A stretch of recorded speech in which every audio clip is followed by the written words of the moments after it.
I spent 44 years believing I was nothing, a ghost in my own life, until a single letter shattered everything. I'm Sarah, 62-year-old, and I went from a forgotten accountant to the woman who brought a billion-dollar empire to its knees. My story begins in the rain, at 18, when my stepmother slammed the door on me, her voice like venom. You're worthless. I carried that lie through decades of silence, my gray hair and tired eyes blending into Chicago's shadows. But one night, I found my father's words, hidden like a secret I wasn't meant to know. Sarah, you're my heir. They lied. Those words were a spark, igniting a fire I thought had died. Yet buried in that letter was a truth so dark, it would cost me everything to face a truth about my mother's death that changed me forever. That letter lay open on my kitchen table, its ink faded but its words alive, pulling me back to a life I'd lost. I'm Sarah, 62-year-old, and for most of my years, I've been a shadow, a woman the world passed by. My Chicago apartment was a small, weary place, its walls yellowed like old paper, the kind of home where dreams go to gather dust. I'd sit there at night, my chipped teacup cold in my hands, the radio crackling as if it couldn't bear the silence either. By day, I was an accountant, my gray hair tucked behind my ears, my eyes fixed on spreadsheets while younger colleagues snickered. Sarah's too old. They'd whisper, their words sharp as pins. I'd nod, letting the hurt settle, because I'd believed for so long that I was nothing more. But I wasn't always this way. At 18, I lived in a Chicago mansion, where chandeliers danced with light and my father's laughter filled every corner. He was a real estate titan, his hands rough from building empires, his voice soft when he called me his light. My mother was my world until I was 10, her lilac-scented hugs and gentle songs my safe haven. They said her heart gave out, and I buried my grief in my father's arms. But when he died 8 years later, Margaret, my stepmother, stepped into his place like a cold wind. Her fur coats gleamed, her smiles never reached her eyes, and her words cut deep. You're not his daughter, she hissed in our grand foyer, her face a mask of triumph.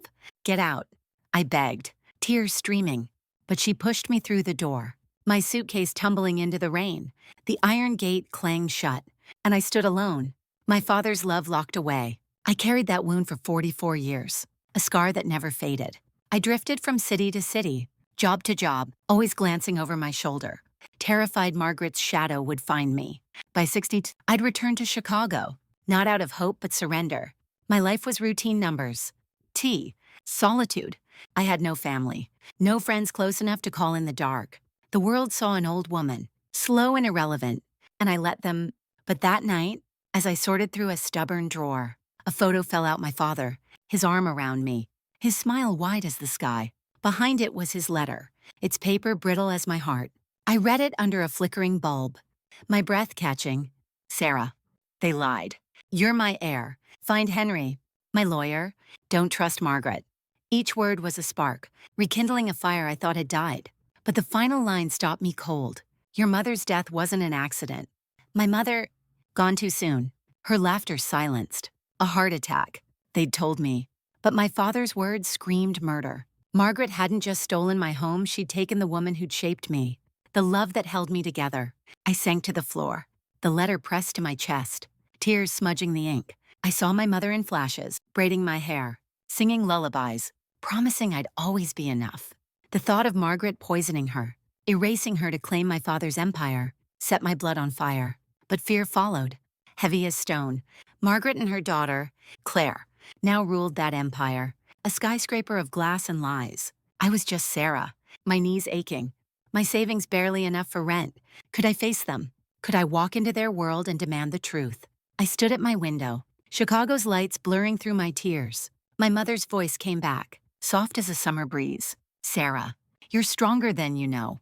I dialed Henry's number, my hands trembling. His voice was frail but firm.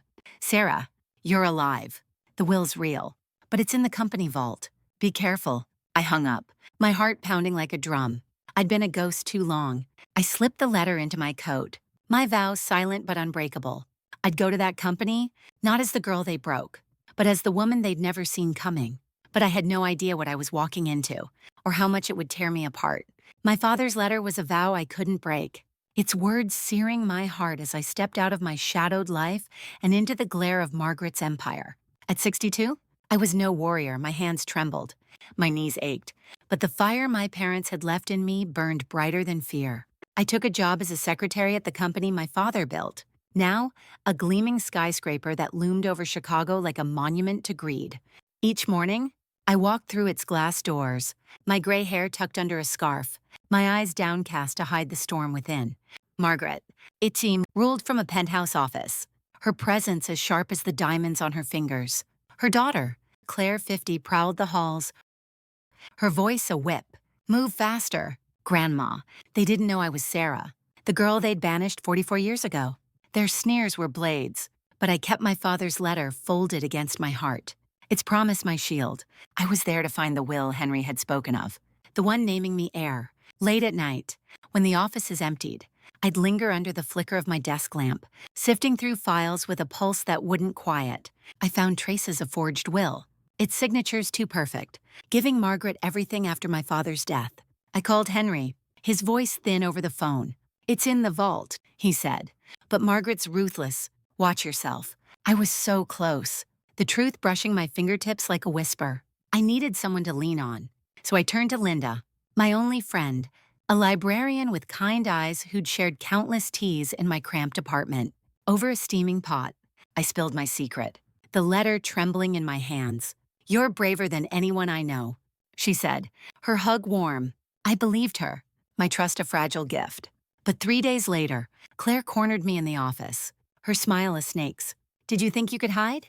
Sarah, Linda told us everything. My breath stopped.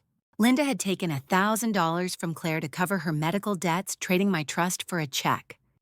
Claire tore my badge away, accusing me of stealing files. I stood in the lobby, the skyscraper's lights blurring through my tears, feeling like that 18-year-old girl again, suitcase in hand, rain soaking my soul. Linda's betrayal wasn't just a wound, it was a chasm. Swallowing the last piece of safety I'd clung to, I could have run, but my mother's voice echoed. You're stronger than you know. I slipped back into the office at midnight, my heart hammering as I hacked into the system. My fingers shook as I found the forged will's digital copy and something darker emails hinting Margaret had poisoned my mother to claim my father's empire. The words burned my eyes, each one a nail in my heart. I sent it all to Henry, my rage a lifeline. Just when I thought I was closing in, Margaret struck again. She smeared my name across the news, painting me as a fraud. Headlines blared. Elderly con artist targets billion-dollar empire. My neighbors turned cold, their whispers like knives in the grocery aisle. My landlord pounded on my door, threatening eviction. The police hauled me in, their voices hard. Admit it. Sarah, you're lying. I sat in that interrogation room, my hands clasped to hide their trembling, my life unraveling like a worn thread. I wasn't just fighting for my inheritance, I was fighting to be seen as more than a villain in their story. Released with no charges, I retreated to my apartment, the walls pressing in, my reflection a stranger's. Henry's call was a faint hope. I have her confession, he said, his voice weak. Margaret's voice, admitting she killed your mother. Meet me tomorrow. I held that promise like a fragile flame. But the next day, I waited at a diner, my coffee cold, my eyes fixed on the door. Henry never came. His daughter's call broke me. He had a heart attack last night. He's gone. I stumbled outside, collapsing on a park bench, my sobs raw and ragged. Henry was my anchor, the one who believed me. Without him, the confession was lost. My fight over, I clutched my father's letter, its ink smudged by tears, and whispered, I failed you both. At 62, I was alone, my spirit crumbling under the weight of 44 years. I was ready to surrender, to let Margaret's empire stand. But in that moment, my mother's face appeared, her smile a beacon in the dark. Don't stop, Sarah, she seemed to say. I tore open Henry's last letter, my hands frantic, and found a USB drive taped inside. I plugged it in, my breath catching as Margaret's voice filled my apartment. I had to get rid of her. She was in my way. My mother's murder, confessed in cold, clear words. I had the truth, but I wasn't prepared for the final blow. I'd found an ally in James, my half-brother, Claire's younger sibling. He was different kind, his eyes soft when I told him who I was. You're my sister, he said, his hug a warmth I hadn't felt in decades. I trusted him, shared the USB, let him into my plan. But one night, I followed him, my instincts uneasy. I hid in the shadows, my heart sinking as I heard him on the phone with Margaret. She trusts me. I'll get the recording. My brother, my blood, was her spy, his kindness a mask. I stood frozen, my chest tight, the world tilting. I'd loved him, believed in him, and he'd chosen their lies over me. I ran back to my apartment, my lungs burning, and locked the door. The USB was my only weapon, but I was surrounded. Linda, James, Margaret, Claire. I was 62, my body weary, my heart in pieces. I looked in the mirror, my face lined with grief, and saw a woman I barely knew. I'd lost everyone, my friend, my ally, my brother. My name was a curse, my truth buried under their accusations. Was I strong enough to face them one last time? Or would I break, letting their empire stand? I gripped the USB, my mother's voice a faint pulse in my mind, and made a choice that would change everything. I was about to walk into a boardroom where the truth would either save me or destroy me. My apartment felt like a cage, its walls pressing in as I clutched the USB, the only shard of truth left in a world of lies. I was 62, my body worn, my heart scarred by Linda's betrayal, the public scorn, Henry's death, and James's deceit. Each wound was a weight, pulling me toward surrender. But my mother's voice, soft, unyielding, kept me standing. I'd lost everyone, my name slandered, my hope frayed, yet I couldn't let Margaret's empire stand on my parents' graves. With my father's letter tucked against my chest and the USB burning in my palm, I walked toward the company's boardroom. Each step a defiance of 44 years of silence. I wasn't the girl they'd cast out. I was Sarah, and I was ready to tear their world apart. The boardroom was a fortress of power, its marble floors gleaming under harsh lights, the air thick with the scent of leather and ambition. Executives in crisp suits lined the long table, their eyes sharp with calculation. Claire, Fimi, lounged at the head, her smirk as cutting as her tailored blazer. Margaret, A.T., sat beside her, a queen on a throne of lies, her diamonds catching the light like shards of ice. They thought I was broken, a nobody they'd crushed, fired as a secretary, mocked as a fraud. Their whispers followed me as I entered, my gray hair loose, my hands steady despite the storm inside. I wasn't here to beg. I was here to end them. I stepped to the podium, the room's hum falling silent, like the world held its breath. My voice, rough from years of quiet, rang clear. My name is Sarah, I said, and I'm the daughter of the man who built this company. Claire's laugh sliced through the air, sharp and cruel. You're a joke, she spat, tossing her hair. A delusional old woman. Margaret's lips curled, but her eyes betrayed a flicker of unease. I raised the USB, its black casing small but heavy as a judge's gavel. This, I said, my voice rising, is the truth you buried for 44 years. I plugged the USB into the projector, my heart a drumbeat in my chest. Margaret's voice poured out, cold and venomous. I had to get rid of her. She was in my way. The board gasped, chairs scraping as her confession to poisoning my mother echoed, each word a hammer on their disbelief. I watched their faces twist shock, horror, disgust. I pulled my father's will from my bag, its pages yellowed but its truth unbroken. Naming me the sole heir, I spread it on the table, alongside the forged will I'd found, its signatures a lie that had stolen my life. You built this empire on my mother's blood, I said. My eyes locked on Margaret's. You thought you erased me, but I'm still here. Margaret shot to her feet, her face a mask of rage, her voice cracking like brittle glass. This is a lie, she screamed, slamming her hand on the table. She's a fraud. Claire joined her, her voice shrill. You'll pay for this. You nobody. But the board wasn't listening. I played my final card, one I'd discovered only hours before, replaying the USB in my sleepless grief. Margaret's voice returned, chilling. We framed him for fraud. It was the only way to take control. She'd orchestrated a scandal to ruin my father before his death, ensuring her grip on his empire. The room erupted, executives shouted, papers flew, and Claire's face went ashen, her arrogance crumbling. A board member, his jaw tight, dialed security, and the doors burst open. I stood frozen as guards approached Margaret, her wrists snapping into cuffs, her dignity stripped away. She fought, her voice a snarl, but they let her out, her heels clicking like a fading echo. Claire tried to slip away, her eyes wild, but they stopped her, stripping her title with a single command. The boardroom was chaos, but I felt a stillness, my heart pounding with a victory I dreamed of for 44 years. The executives, once scornful, now turned to me, their voices overlapping with offers of the chairwoman's seat, their smiles greedy. I'd done it. I'd reclaimed my name, my mother's honor, my father's legacy. At 62, I'd turned a lifetime of pain into a moment of triumph. But as the room's noise faded, a hollow ache bloomed in my chest. I looked at the faces around me, their eyes glinting with the same ambition I'd seen in Margaret, the same hunger that drove Claire. I thought of Linda, her betrayal a wound that still bled. Henry, whose absence left a void. James, whose lies cut deeper than any knife. I'd spent decades chasing this moment, fueled by a rage that kept me alive. But now it felt like ash. Revenge hadn't healed me, it had shown me how much I'd lost. I'd fought for justice, but standing in that boardroom, I saw it wasn't enough. My mother's face came to me, her smile soft as dawn. "Sarah, you're stronger than you know," she'd said, her hands guiding me through childhood. I remembered my father, his laughter, his belief in me. They hadn't lived for power, they'd lived for love. I'd been running toward vengeance, thinking it would fill the emptiness. But I was wrong. Justice wasn't a throne or a title. It was the choice to rise above my pain, to build something better than the empire that broke me. I turned to the board, my voice calm but unyielding. "I'm not here to take Margaret's place," I said. Their faces fell, murmurs rising. This company was my father's dream, but it's become a machine that destroys. I'm going to change it. I declared I'd claim my inheritance, not to rule, but to reshape it. I'd sell off parts of the company, funneling the profits into a foundation in my mother's name.